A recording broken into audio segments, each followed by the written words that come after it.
This is CBC Nova Scotia News. Library limbo. Halifax school librarians face an uncertain future as the city and province clash over funding model. Age change. The province aims to extend support for youth in foster care who age out of the system. And a major development plan for Bible Hill could double the town's population. An incoming cold front will spark some flurries for Wednesday morning, but back into the sunshine into the afternoon. Your full forecast is coming up. Good evening. School librarians are rallying in front of Halifax City Hall this evening, making their voices heard about potential changes to how their jobs are paid for. Over 50 librarians and their supporters gathered in the last hour at Grand Parade, holding signs, giving speeches, and chanting. They say they've been dealing with conflicting information from provincial and municipal governments over who provides their funding. The CBC's Haley Ryan breaks it down. School librarians in Halifax say they are confused amid rumors and finger-pointing between government officials about a unique municipal fund that covers their jobs now. I'm really worried about who will fund this really vital service. And usually when you lose these services, they don't come back. Kristen Welburn has been a school librarian for 15 years. Welburn says a municipal councillor told her they had voted in private to no longer have the Halifax Regional Centre for Education use money from Halifax's Supplementary Education Fund for librarians. After Education Minister Brenda McGuire did not respond to her calls, she says she spotted a comment he'd made on Facebook. McGuire said Halifax has decided that they will be using those funds for other resources because, quote, we have public libraries. The minister's comment has since been deleted. It wasn't accurate. He said that the HRM is saying, since we have public libraries, we don't need school libraries. We never said that. Elected officials never said that. On Tuesday, McGuire said the Halifax Centre for Education decides where general education funding goes, and it can be used for librarians. But he did not commit to extra library funding to replace anything cut by Halifax. I hope that HRM and HRC are able to come to an MOU that doesn't impact them. Halifax's Supplementary Education Fund is unique in Nova Scotia. It is required within the Halifax Charter, which says council can only cut it by 10% each year. It amounted to nearly $13 million for French and English schools this year, with about $2.5 million going to librarians. The city collects this on top of the mandatory education funds all municipalities collect through property taxes. Halifax expects to send $226 million to the province from that fund this year, about $16 million more than last year. Mancini says librarians and social workers should be covered under that general fund like all other schools in the province. And a significant amount of money goes to that education piece. This is supplementary funding. It was designed for the arts. Some councillors raised concerns more than a year ago that the supplementary funding was not focused solely on fine arts and music. Mancini could not say if councillors had voted to remove librarians from the supplementary fund because all contract negotiations are done in private. I can understand the fear for the library positions. These are important positions, really are. I really would hope that the province would step up and HRCE, yet to be determined. For Welburn, it's a painful, confusing wait. It's my life's work, and it feels really demeaned right now. Halifax will finalize its municipal budget next week, including the exact amount in the supplementary fund. Haley Ryan, CBC News, Halifax. The province is planning to change the age limit for when young people in the foster care or group home systems can get government support. A bill before the provincial legislature would raise the age limit from 19 to 26. Shayna Luck has that story. Kiana Moulesson had to learn the hard way how to live on her own with little support. It's a common struggle for youth in care transitioning into adulthood. Moulesson went into foster care when she was 15 after she and her brother lost their father to melanoma. It was just a really confusing process, and I feel like they didn't really explain much to us. It was more everyone around us was talking about us rather than to us. Nova Scotia is planning to extend the age when young people like her can get government support. At 22, it means Moulesson has another 2 years of financial aid to help her get established as a young adult. Going into care after losing her dad was a heartbreaking time. She felt scared, lonely, and when she left care, she felt all those things again. And it quickly became not so exciting when I just like all the stress of real life things, like I was really on my own and I was like, holy cow, what am I doing? Or how do I do this? The issue's been studied by the Canadian Senate, which issued a recent report calling aging out a crisis because so many young people become homeless or get in trouble with the law. There they are, expelled out into the greater community without any support at that critical point in a person's life. It really shouldn't surprise us, even if it is shocking. Now, Nova Scotia is planning to officially raise the age young people can access those supports from 19 to 26. It's a way to cement some financial programs the province is already using. We have made a shift to offer extended supports over a 6-year period for those young people. Kiana Moulasson's receiving that financial help, and she's thankful, but she wants to see more emphasis on mental health supports extended to all young people leaving care. All of us who come into care, we bring baggage or we bring life experiences or trauma that we've experienced. The department says it can steer young people to community mental health programs with the help of social workers. Shayna Luck, CBC News, Halifax. The Nova Scotia government is creating a new way for property owners to undo a type of land protection called an easement. This week, members of the public slammed the change at a legislative committee. The government says it will make some adjustments, although it is not sharing the details. Taryn Grant reports. If Bill 198 passes without changes, the status of thousands of hectares of land in Nova Scotia will be placed at risk. That's the message MLAs heard this week at a legislative committee. And moving forward, it is unlikely that landowners will commit to easements if they can later be undone. An easement is a legal mechanism that ensures a piece of land is preserved for a designated purpose, such as conservation, agriculture, forestry, or public access. An easement stays even when a property changes hands. They are designed to be legally binding, permanent contracts that protect nature in perpetuity. But the province is introducing an off-ramp. Changes tabled in the House last month will let landowners apply to the Supreme Court to terminate an easement. Finance Minister John Lohr now says he will make an amendment to the bill. He says he'll get rid of a clause that gives property owners a pathway to undoing easements because of severe hardship. Sutherland called that development encouraging. But Lohr will not share any other details, and the amendment has not been made official. We haven't finished public bills yet. We'll finish listening to what's being said in public bills. MLAs heard about a case in Kings County where the owner of more than 100 hectares of land is one step away from registering her property for an agricultural easement. But now she's paused the process because of Bill 198. The group she wants to entrust her land to says losing the potential easement at the 11th hour would be tragic. That easement alone has required literally hundreds of hours and tens of thousands of dollars in expenses to bring to this point. Jill Brogan says the value of easements came into sharp focus last week in Dartmouth Cove. Halifax Regional Municipality holds an easement on private land that allows public access to a trail. The company that owns the land is in a dispute with Halifax about dumping pyritic slate into the harbour. As that battle wears on, the company is trying to keep the public off its land. Situations like the one in Dartmouth Cove demonstrate a real reason, a real life indication of why easements must be strengthened and not weakened. MLAs are scheduled to continue hearing from the public for 2 more days. Taryn Grant, CBC News at Province House. RCMP helicopters have joined the search for a missing Truro area man who is the subject of a vulnerable person alert. 47-year-old Jason Lorette was last seen in Salmon River last Thursday and reported missing on Friday. He was last seen wearing a blue flannel jacket and walks with a noticeable gait.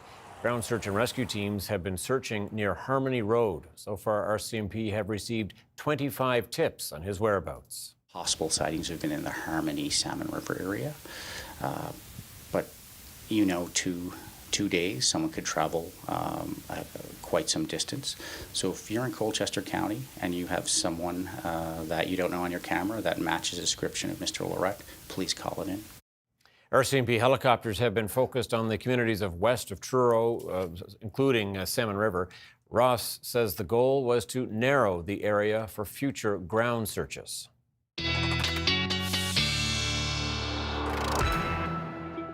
And let's get to a quick peek of your weather forecast. Here's Ryan Snoddon. It was a chilly one today, Tom. The sun was nice, but yeah, the northerly wind biting for sure. And as we look at the temperature highs this afternoon, near and below the freezing mark in the northeast. We did just edge above the freezing mark in the southwest, especially down towards Shelburne County. Tomorrow, back closer to seasonal. And this is what we're looking at. Southwest to westerly wind developing, 30 gusting to 50 kilometers per hour in many cases, gusting to 60 in through Cape Breton. We've got some flurries rolling through as this front comes through overnight into Wednesday morning. This could make things just a little bit slick for that morning commute. Not expecting a whole lot, a trace to a centimeter in some cases over higher terrain areas. And then we're looking at an isolated flurry chance into the afternoon, but some sunshine and those temperatures popping, which will be nice. Thursday, warm front coming in. We've got more wet snow. That pretty quickly, however, changes to rain as we move into Thursday afternoon. And that rain will continue. Another round coming in into Friday morning, mixing back to a bit of snow in the northeast. So messy mix to end the week. We'll talk about it with your 7-day coming up. Messy, good way to put it. Okay, thanks, Ryan. We'll talk later. Thank you. The population of a Nova Scotia village could double if a recently approved development goes ahead as planned. Almost 2,800 units could be built over 25 years in the community of Bible Hill. The CBC's Luke Ettinger reports. This 157 acres of undeveloped land could double Bible Hill's population over the next 25 years. Last month, Colchester Council voted unanimously to approve a development agreement for Five Corners properties. It allows almost 2,800 residential units on what was once farmland. But the farmland as it sits now, really because of densification in the local neighborhood, it's not conducive to modern agricultural practices anymore. The development agreement permits single-family homes, townhouses, and multi-unit buildings up to 8 stories. There is also 20 acres of mixed-use commercial area, with interest from what Lorraine calls a large national retailer. I would say there's a lot more interest in the project than what we anticipated in terms of people reaching out to us. So it's ranged anywhere from individual homeowners that wanted to buy a lot to build their home to smaller construction firms that would like to build some fourplexes. The first phase includes about 445 units in 3 different areas. At an open house and during the public hearing, residents questioned impacts of the growth on infrastructure. As far as infrastructure, on how quickly we grow or how many people come into the community and what avenues we get in and out of the community and traffic and things like that. 1 or 2 people that have concerns, but I think overall it's been a positive development. With the development agreement approved by council, Colchester staff will work with Five Corners and other stakeholders on detailed design work at each phase. And it's really up to staff now to manage the processes that we typically go through to ensure that it fits, it works as it should, and it's not creating undue strain on our infrastructure. Smith says the project is one of the most ambitious he's seen in over 30 years at the county. Luke Ettinger, CBC News, Bible Hill. A judge is expected to rule in June on a proposed settlement for a class action lawsuit involving the 2015 crash landing of an Air Canada flight in Halifax. Air Canada, NAV Canada, and the Halifax International Airport Authority would pay the proposed $18 million settlement, which includes legal fees and expenses. Air Canada Flight 624 from Toronto struck power lines during a snowstorm, causing the plane to land about 200 meters short of the runway. 25 of the 133 passengers on board were injured. Federal investigators determined in 2017 that approach procedures, poor visibility, and lighting contribute to the crash. RCMP are on the hunt for a stolen bell in Antigonish. Police say this bell was taken from St. David's United Church in Cape George last week. They believe someone used a grinder saw to cut the iron bell from the base and load it onto a truck. Anyone with information asked to contact the RCMP. There's a shot of a little bit of snow there at Halifax this morning. Ryan back with your full weather forecast right after this break.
This weather update is brought to you in part by Atlantic Lottery's iGames. Play hundreds of games on the Atlantic Lottery app or at alc.ca. All right, we saw that dusting of snow on the tree limbs there before the break. Kind of pretty when it falls like that. Yeah. Probably not there now because of the sun today, but it's still cool out there. Yeah. Temperatures were the big story today, despite the sun, which I think everybody would likes to get a little taste, especially after a cloudier stretch. So the sun nice today, but yeah, the temps were just really the big story, as we said. We're going to get a little taste of snow tomorrow for the morning, but back into the sunshine. And then Thursday looks kind of messy. Some snow in the morning, changing to rain. March. Yep. March indeed. Have a look first at our webcam. Oh, that's pretty, isn't it? It certainly is. The sun glazing in on the camera there at Peggy's Cove. Live shot thanks to our friends at NovaScotiaWebcams.com. And yes, indeed, a beautiful, beautiful evening, sunshine-wise. The temps, indeed, right now, right around the freezing mark for the Halifax area, -4 Cheticamp to Sydney, and +3 Shelburne and Bacaro. Now, as we look at the winds, they indeed have been a big factor today. sustain from the north to northwest, right around 30 to 40 kilometers per hour for a good chunk of the day, but we've been backing off. Those winds have really been easing for the valley and in through western areas, still gusting 30 to 35 in through the metro area, and 40 to even 70 in Port Hawkesbury, really funneling there through that region. And indeed, the flurries have been continuing across Cape Breton this afternoon. But note, in the last couple of radar returns, things are starting to ease there for you folks as well. An isolated flurry being picked up on the radar coming in across Cobequid Bay as well. So there is that isolated risk for this evening. There's the front, and ahead of the front, the winds come back to southwesterly tonight. So we're actually going to see temperatures rising a few degrees overnight tonight into tomorrow morning. The jet stream still riding right across much of southern Canada and through the Great Lakes. And so, yes, this active storm track will continue for us over the next couple of days. Tonight, temperatures are going to be dropping into the -7 to -10 range for the northeast parts of the province. -2 to -4 or 5 in through the southwest. And those winds indeed shifting to southwesterly tonight. And so temperatures will actually, as I said, rising a couple of degrees overnight. Our overnight lows will likely be around this time, around 2, 3 a.m. And then those temps bumping up. Note the flurries coming through for 6 a.m. And yes, so the 101, the 102, the 104, the 103, all will at least see a little taste of snow for that Wednesday morning commute. So a heads up on that.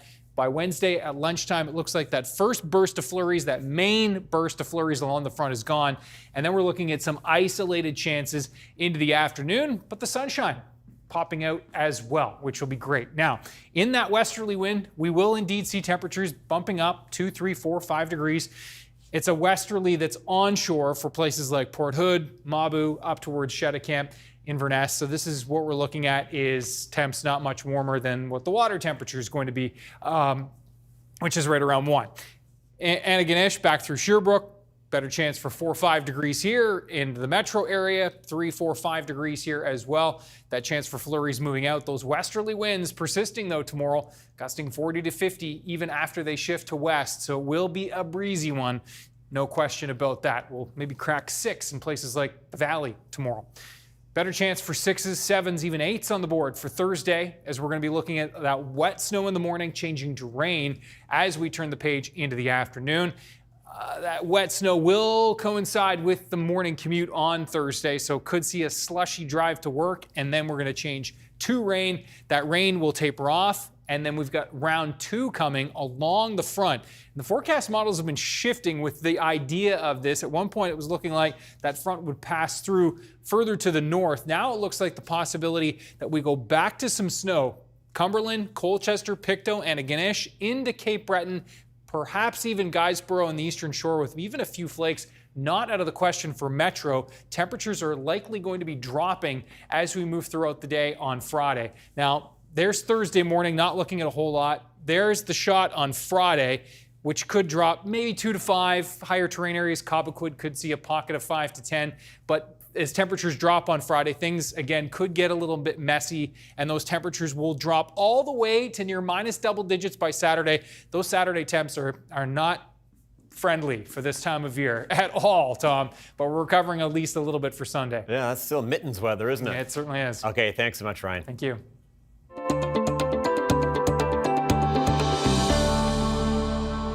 Well, a small group of PEI farmers will pilot a new online platform this summer. It will give them real-time data from their fields, including how much water they need. The system's creators say it will help farmers deal with climate change and save them money. The CBC's Nancy Russell has more on how it works. This is a new online platform called AgIntel, created by the PEI Federation of Agriculture. It will give farmers real-time data from their fields to help them make better decisions around things like how much water or fertilizer they need.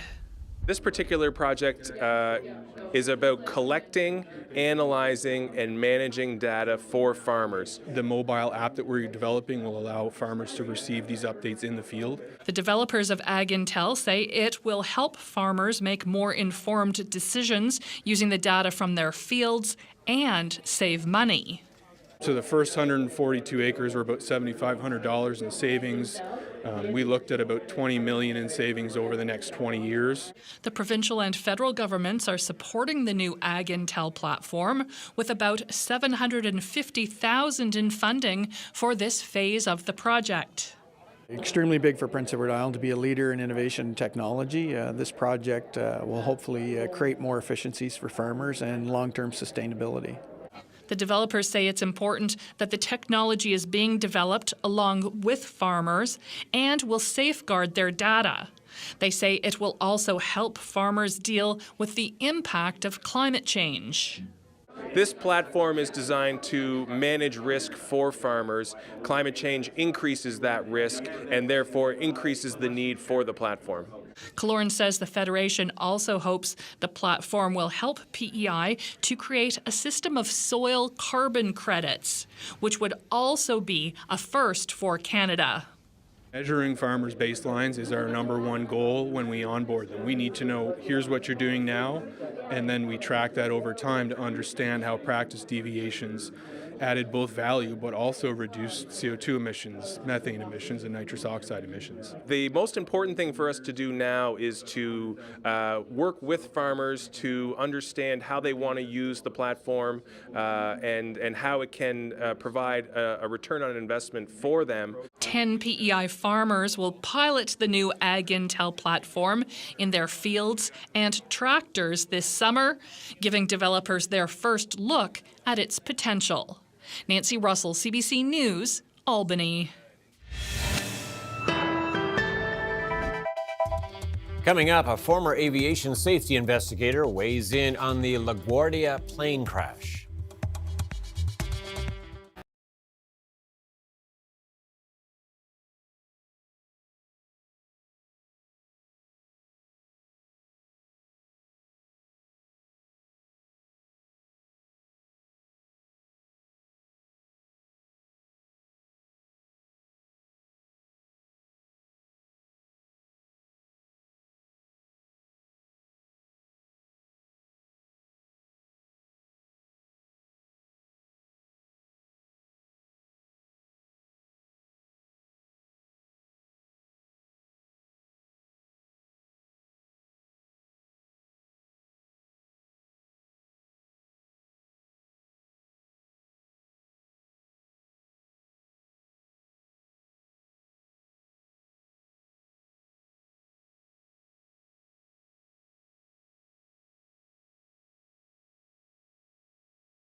The fatal Air Canada crash at LaGuardia Airport is raising more questions about the shortage of air traffic controllers in the U.S.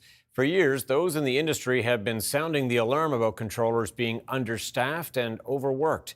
That stress was also said to have played a role in the crash in Washington last year that killed everyone on board. Kayla Hounsell explains. Just moments after the fire truck was cleared to cross the runway at New York's LaGuardia Airport, the air traffic controller tries to get it to stop. Stop, truck one. Stop. Stop, truck one. Stop. It doesn't work. The controller keeps working and is heard interacting with another pilot on the ground. We were dealing with an emergency earlier and I messed up. Funding approved last month will allow the U.S. Federal Aviation Administration to hire an additional 2,500 controllers, but there's a shortage of around 3,000 of them. They never hire enough people to get this job done. There are too many times when positions have to be combined in order to get breaks, in order to give someone a day off. There are 33 controllers at LaGuardia, 4 shy of the target. They are training more, but that takes time. What I've also done is I have offered bonuses to air traffic controllers who are of the age to retire. I've asked them to not retire. There's a shortage in Canada, too. Air traffic systems in Canada are incredibly safe. In fact, are among the most rigorous and reputable in the world. And we want to keep it that way. But we do have a shortage of air traffic controllers. Last year, a commercial plane and a military Black Hawk helicopter collided, crashing into Washington's Potomac River, killing all 67 people aboard both aircraft.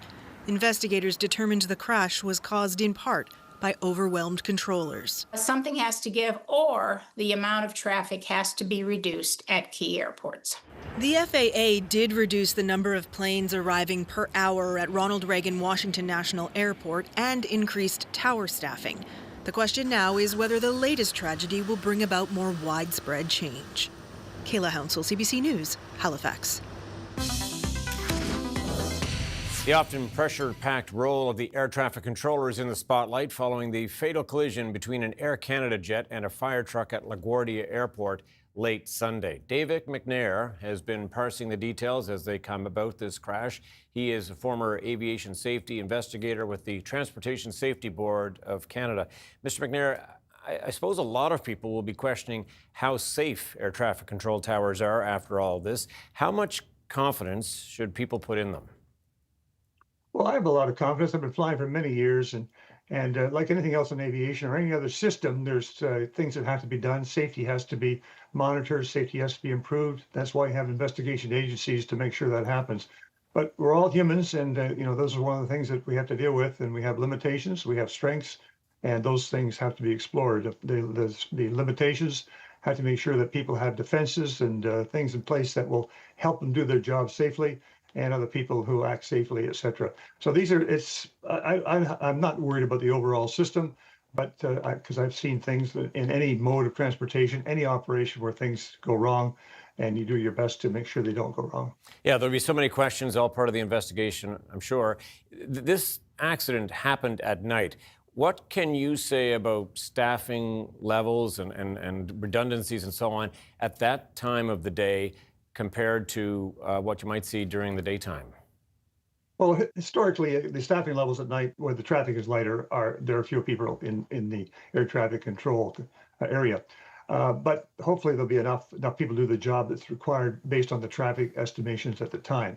And as a pilot, of course, your nighttime, they have not many challenges, but pilots fly at night all the time. But at an airport, a busy airport like LaGuardia, there are a lot of lights, so it's hard to see what vehicles are where at night. In the daytime, you have a better chance. But the fact that controllers are working at night, hopefully the positions were staffed correctly. But again, this is something the NTSB will explore. One of the important things they do with their investigation to see if there were enough people in the job, were there people doing more than one job, were there distractions that might have affected the performance. And there were distractions, of course. There was another aircraft on the ground requiring a gate because of an emergency. So those are the kinds of things the NTSB will look at. but fortunately, we have a lot of information. We have a video to show what happened, and we also have the NTSB has got the recorders. I'm assuming they'll work okay because they likely weren't damaged at all, given the nature of the accident. Yeah, I mean, you mentioned that emergency. There was another emergency at play at LaGuardia at the same time. What can you say about how much stress those air traffic controllers are under? Well, anytime you have something a little abnormal, your stress level goes up. But stress isn't always a bad thing. It quite often gives you better performance. If it's extreme stress, that's something else. But the controllers and the pilots are used to working in situations where things aren't going correctly. That's they have training for it, and it's part of a selection process too, where you want to have people who can respond, still do the job under moments of stress. Everybody has stress. Here, as a reporter, you have stress, but sometimes it gives you better performance. And so again, I don't know the level of stress, and but again, what the NTSB will look at to see if there was some unusual stressors that might have distracted the controllers. And these are important parts of the investigation. There have been occurrences in the past where this has been a occasion where people have been doing a lot of work and there's other distractions. So these are the things that human performance specialists will look at and try and determine if it affected the decision making and the commands and the control at the time. I know you worked for the Transportation Safety Board years ago in Canada, in this country, but a lot of us fly through the United States, and we are hearing these stories about overworked and understaffed towers. Do you see much of a difference developing? What can you say about the approach to safety in this country versus what we might be seeing in the United States? Well, one of the challenges they have in the U.S., their airports are traditionally busier. Now, we have a couple of busy airports, particularly Pearson's very busy with a lot of runways. So it's when you have that, we have a more complex airport, pilots have to be more careful where they're going. There are a lot of taxiways, a lot of runways. In Canada, the rest of our airports are perhaps a little bit more straightforward. So that's one sort of factor in our advantage in Canadians if we travel to our own airports. You go into places like Chicago and New York, and those other airports, they're very busy, and you really have to be on the top of your game because there's a lot happening. Communication is very quick, a lot of traffic. So these are some of the factors that you have to be really considering as a pilot, and of course as a passenger, I guess you're aware of them as well based on what you see in the media. Yeah, you're a pilot, and you've investigated crashes, appreciating that the details are still coming out in this one. But is there anything in this case or this so far in the investigation that you have seen that you might think the flight crew could have done anything differently? I mean, it all happened so quickly. I don't think the flight crew could have done anything differently. I really don't. It's one of those places, where you hope they could have, because that's where you can address some of the safety issues. But this thing happened so fast, and they wouldn't expect something to pull out like that.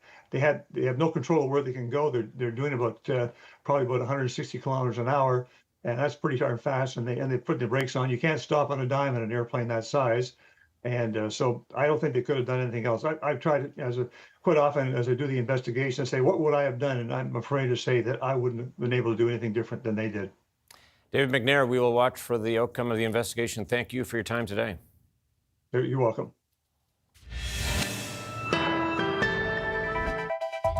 Coming up, the U.S. National Transportation Safety Board provides an update on the fatal Air Canada runway collision. And Iran disputes Donald Trump's claim there are potential peace talks on the table between the two sides.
Welcome back. Investigators have released new details about the deadly Air Canada crash in New York City. They say the plane was cleared to land at LaGuardia just a couple of minutes before it crashed into a fire truck. The truck itself was cleared to cross the runway 20 seconds before the accident. And the calls from air traffic control telling the truck to stop came just 9 seconds before impact. Sarah Levitt has more now on the 2 Canadian pilots who died and what else investigators have revealed. We rarely, if ever, investigate a major accident where it was one failure. 36 hours after an Air Canada plane crashed into a fire truck at New York's LaGuardia Airport, killing the 2 pilots, and the U.S. National Transportation Safety Board says it has some answers. We know 2 air traffic controllers were working, but the NTSB says it has conflicting reports on which one cleared the fire truck to cross the runway. And there's more. The ASDX system did not alert. That system meant to track the movement of aircrafts and vehicles on the runway. It failed because the fire truck wasn't equipped with a transponder. 30-year-old Antoine Forêt was captaining the plane. On Facebook, Forêt's girlfriend shared a photo calling him the love of her life. Forêt graduated from a flight school in Saguenay, Quebec in 2018. Antoine was really a nice student. Kind of people always smiling and really enjoying flying aircraft. Mackenzie Gunther was first officer on the flight. He graduated from Seneca College's Aviation Technology program, where on Tuesday the flags flew at half-mast. 41 passengers and crew were taken to hospital, including flight attendant Solange Tremblay. Her daughter saying she was ejected 100 meters from the plane, still attached to her seat. Those on the plane are processing what happened, many expressing praise for the pilots. They did the right thing with evaluating something extremely critical and extremely triggering and sacrificed their lives for us passengers. And I want to say thank you to them and thank you to their families.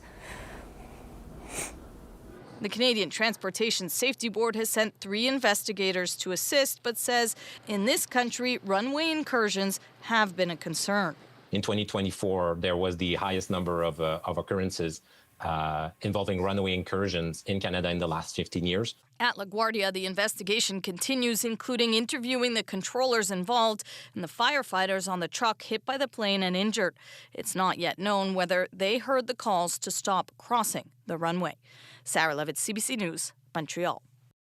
Israel and Iran keep targeting each other with waves of missiles and drones, even as Donald Trump insists diplomatic talks are progressing. Also contrasting with his signals about a possible de-escalation is the latest deployment of thousands more U.S. Marines to the Gulf. The CBC's Sasha Petrusik has more from Jerusalem.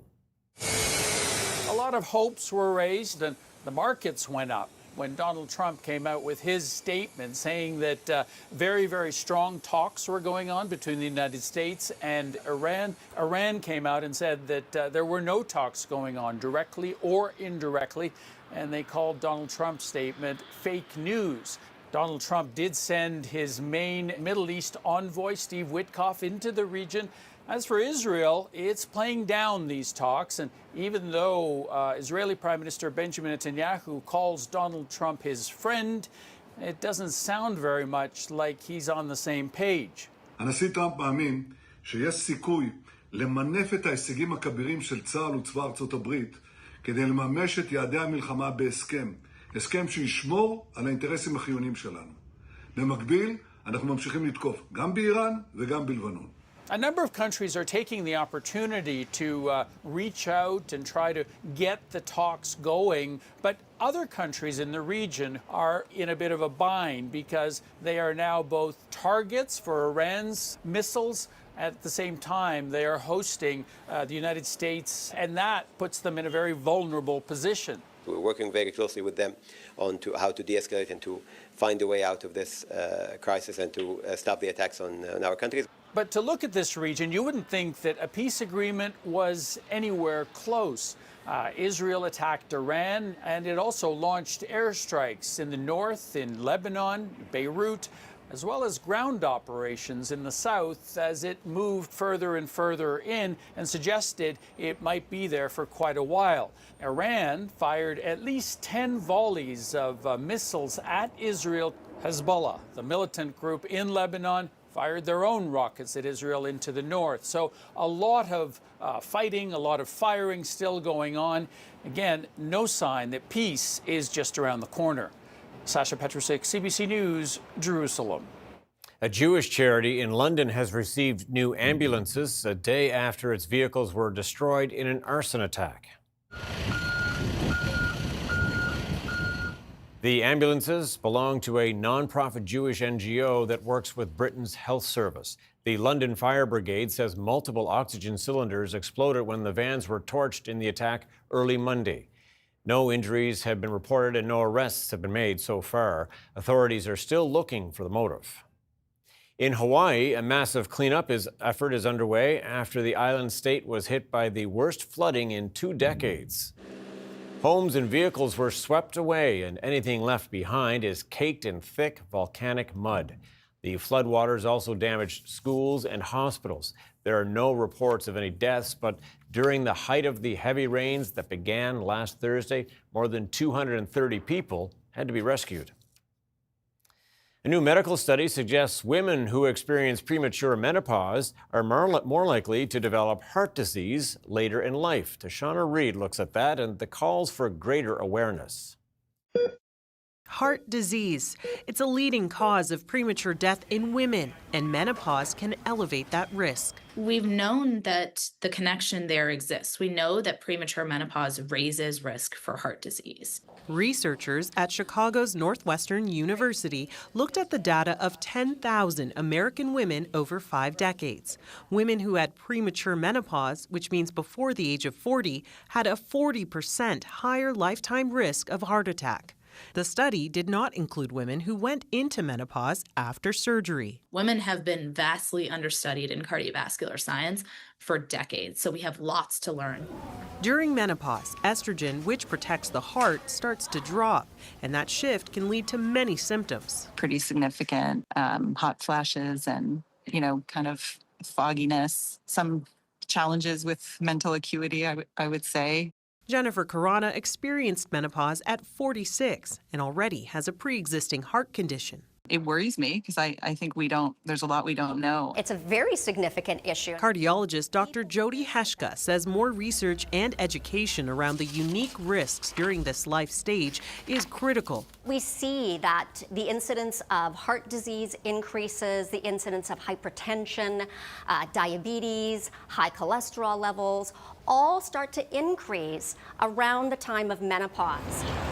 She adds that women tend to be underdiagnosed and undertreated, and it's important for clinicians to consider these risks. We can be more aggressive on asking about risk factors, asking about reproductive history, factoring it into our assessments. While research still needs to be done to understand why menopause has an impact on our hearts, doctors say maintaining a healthy diet, regular exercise, and avoiding smoking all can make a difference. Tashana Reid, CBC News, Toronto. Fans of Celine Dion are buzzy with excitement as rumors of her comeback continue to mount. The CBC's Griffin Yager has more on the not-so-subtle hints and the growing hype that's followed. It was so long ago, but it's all coming back to me. Mysterious signs are popping up around Paris, teasing a Celine Dion comeback. Outside cafes and metro stops, titles of iconic songs like Power of Love and My Heart Will Go On line the streets. It's gonna be a massive hit. She's an icon. I'm pretty sure she'll sell out, no problem. I'm super happy for her. The cryptic campaign alongside this Instagram post featuring photos of the Canadian in Paris over several decades. And in French, Dion writing, "I don't know how to tell you." It's really generating quite a buzz on social media, and it would, I think, be kind of easy to throw off the reports as just being reports if there wasn't this sort of shred of evidence. That, plus 2 reports from Variety and La Presse, saying the singer is expected to perform 2 shows per week beginning in September at Paris's La Défense Arena in the fall, the largest indoor arena in all of Europe. though that venue and Dion have yet to confirm. It's definitely a way of building hype. This all comes after her triumphant return from illness atop the Eiffel Tower at the 2024 Paris Olympics opening ceremony. Have been diagnosed with a very rare neurological disorder. Dion stepped away from the spotlight in 2022 when she was diagnosed with stiff person syndrome, saying it impacted her ability to sing, later sharing that journey in a documentary. I'm working hard every day. I'm so sorry you're going through this. It feels unspeakably cruel for this to be happening to you. And in a Canadian exclusive with CBC News, her determination was clear. Well, I'll sing again. I'll sing again. As for when, fans can only keep searching for signs. Griffin Yeager, CBC News, Toronto. Canada's main stock index finished in positive territory, helped by gains in the basic materials sector, while U.S. markets lost ground. Let's take a look at the numbers as we head to break.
This weather update is brought to you in part by Atlantic Lottery's iGames. Play hundreds of games on the Atlantic Lottery app or at alc.ca.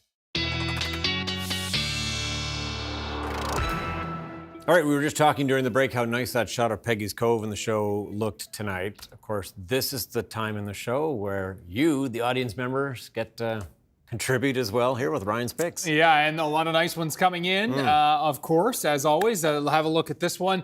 We're going to zoom in on Richmond County in a beautiful spot here looking over St. Peter's Bay. And yes, a windy one, a chilly one. You can tell by the water, huh? Yeah, but Paul Webb with a great shot here. And thank you so much to Paul. First-time contributor, I believe, and really appreciate it, Paul, for watching and for sending your pick in, and to everybody sending your picks in. We do so appreciate it. Ryan's picks at cbc.ca. Here's the outlook as we move through tonight. We will see the building clouds overnight. We've got those flurries tracking in just in time for the morning commute tomorrow. Could see some slick spots because of that. Doesn't look like we'll see a whole lot of accumulation, though. A trace possible, and then that front will move out. We'll see the skies clearing. The winds gusty again tomorrow from the west. Will be sustained around 30, gusting to 50 kilometers per hour, first from the southwest, then the west.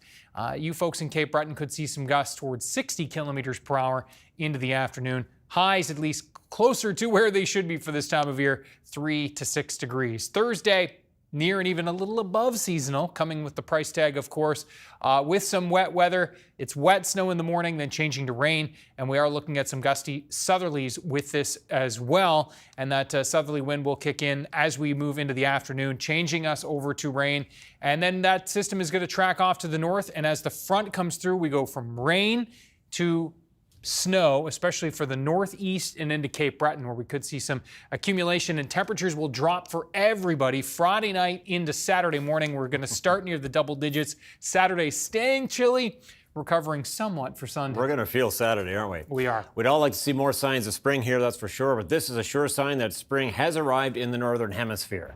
Check out the cherry blossoms in Tokyo today. The trees are now approaching full bloom after the season got off to an early start this year, thanks to warmer weather there.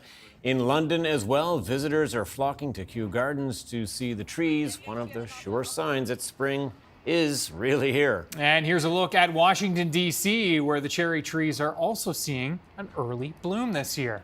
It's eventually going to happen here, it's right? Springing somewhere. It's That's coming. the good news. All right, that's it for us tonight. Thanks for watching. We'll see you next time. Good night.